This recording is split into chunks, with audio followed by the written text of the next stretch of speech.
তা তো ছুটি শেষ হবে কবে?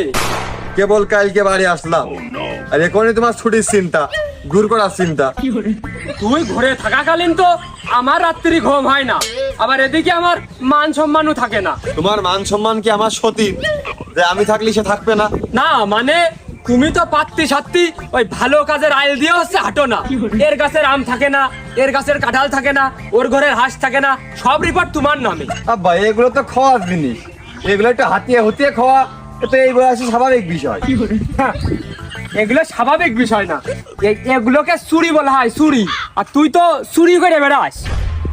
এরকম একটা স্মার্ট হ্যান্ডসাম গুড লুকিং ছেলেকে আপনি চোর বললেন? আব্বা চোর মনে হয় আপনার? তুই তো লিগাল আইছো, তারপরেও তোর এই যে ভালো কলেজে ভর্তি হয়েছি, তুই কয়দিনে যে বাড়ি আইছিস ঘুরতি, এই চুরিদারি রিপোর্ট যেন আমার বাড়ি না আসে। মনে হচ্ছে আমি চুরিই করে বেড়াই। সে কোন আমাদের কথা, ওলিয়ারের মাস সে বুড়ানি মুরগিটা শিয়াল এনে যাচ্ছিল, আমি শিয়ালের মুখিতে খপ করে ছিনিয়ে নিয়ে হাতে করে উকার বাড়ি দিয়ে আসছিলাম, ওই দেখে নিয়ে আমার আর চোর নাম হয়ে গেছে। আমাকে লিগালে চুরি করে বেড়াই। হ্যাঁ, শিয়ালের মুখিতে ছিনিয়ে নিয়ে তুমি উগার বাড়ি দিতে যাচ্ছিলে, হ্যাঁ সে কথা এলাকার মানুষ জানে। সকাল সকাল বাজারে আসলে দরবার